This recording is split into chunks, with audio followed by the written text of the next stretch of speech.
A espiritualidade, a princípio, para mim, é algo intrinsecamente individual. Há uma dificuldade permanente em querer atribuir um aspecto coletivo à espiritualidade. Então eu penso que a minha espiritualidade deve ser buscada de acordo com minhas experiências. E a cultura vai estabelecer as escolhas, as formas de como eu vou achar a minha espiritualidade, no sentido de me conceber como uma pessoa integrada ao meio ambiente e sobretudo às pessoas. Para mim a espiritualidade é isso, é a integração entre o ser indivíduo, entre mim e o mundo, né? Não importando a forma, né, para que eu me satisfaça com isso. Por aí. Conhecimento, para mim, é o acúmulo de experiências com o mínimo de reflexão, ou seja, com o mínimo de compreensão daquilo que eu faço, né? Se eu compreendo o que eu faço, independentemente que eu ache que isso seja negativo ou positivo, uma ação má ou uma ação boníssima, né? Eu estou conhecendo o que eu estou fazendo. Então, o conhecimento parte, para mim, de uma experiência, né, vivenciada. Geralmente, não há como negar que a experiência individual ela é estabelecida por um leque de conhecimentos que vem de fora, né? Então, essa interseção ela é totalmente válida, no sentido em que quando eu me estabeleço em contato com qualquer tradição que seja, ela vai fazer parte do meu leque de opções e de conteúdos, de formas, né, de ideias que vai realizar em mim a construção desse conceito de espiritualidade, de cultura, de qualquer coisa que seja.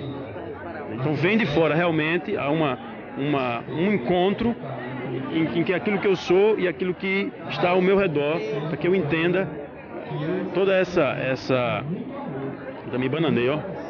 Tem cortes? Me bananei. Bom, o meu conhecimento, ele...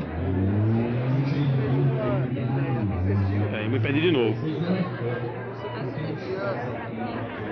Para a terceira cidadã democracia.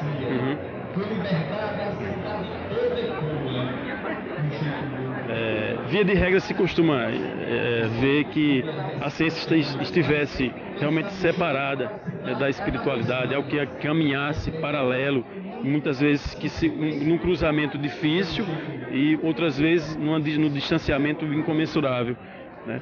Eu penso que as coisas podem ser muito mais simples do que geralmente a gente consegue enxergar no nosso cotidiano, em que a ciência ela pode ter conteúdos de emoções, de intuições, né?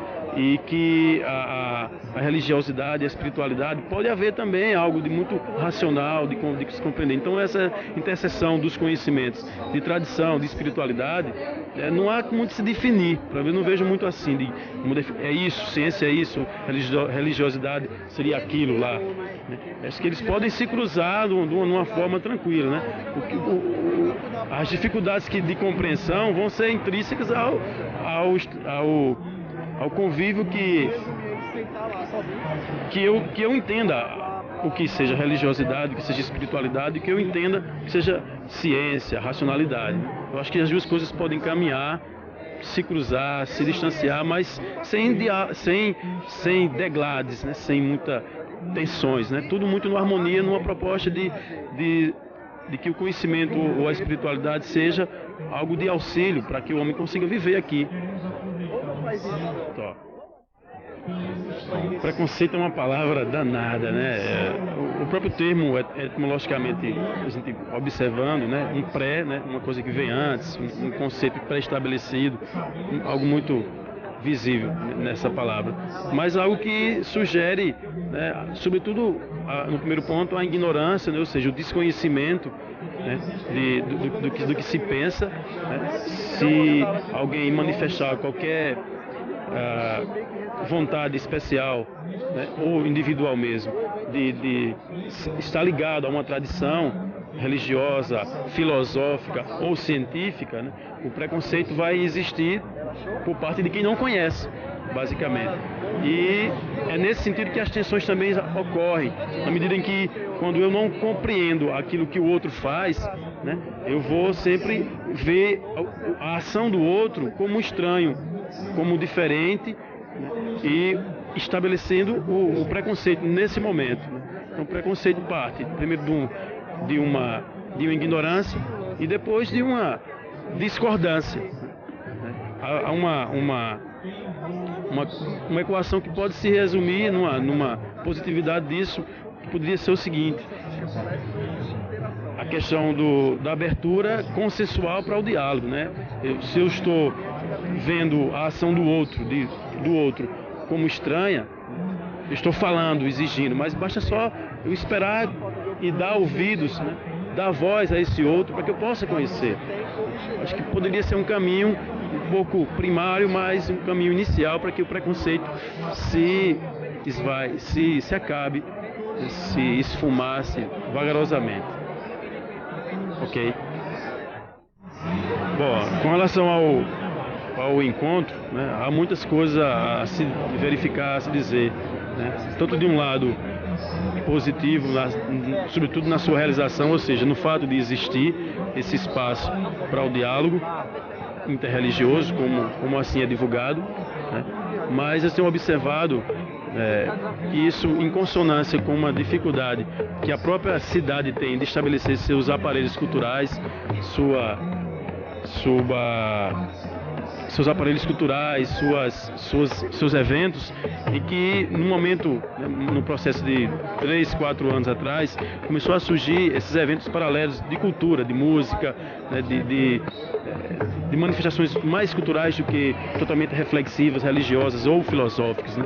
Isso tem causado um frisson, né, na comunidade, nas pessoas que participam, e eu observo muito hoje que virou uma coqueluche, né? Vim para os jovens, existe agora uma participação efetiva dos jovens, mas não para reflexão, mas sim para curtição usufruto de um espaço de arte, um espaço de um evento que a cidade não oferece, né?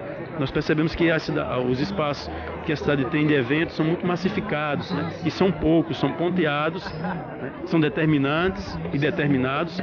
E aí o encontro abre essa perspectiva de que esses espaços aconteçam. De um lado, isso é positivo porque vê a necessidade da cidade ter isso. De um outro, um pouco que dificulta a ação do encontro, na medida em que divide um pouco as atenções e, sobretudo, estabelece uma forma.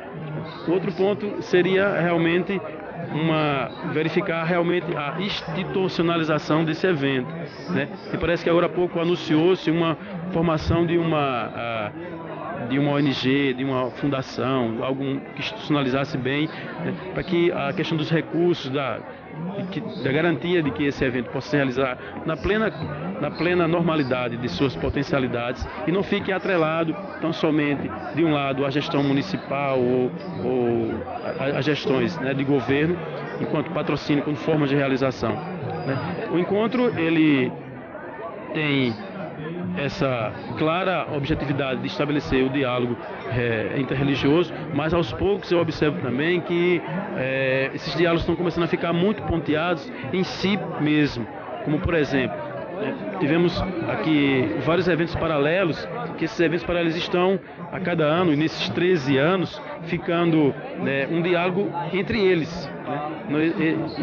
De repente ficaria interessante que o pessoal dos agnósticos e ateus viessem conversar com as tradições, né, religiosas mesmo assumidas, e que esses encontros começassem realmente a se embrincar entre um no outro, começassem ao diálogo realmente existir, e não um diálogo particularizado de tradições. As pessoas que se reúnem naquela tradição vão conversar sobre aquela tradição, mas tradições que se entrecruzem e que dialoguem realmente, né? Eu percebo que existe um crescimento natural, mas eu acho que está chegando a hora, eu penso que está chegando a hora de que, uma vez esse fermento todo fortaleceu, né, as tradições religiosas, filosóficas, né, as vivências, elas possam agora realmente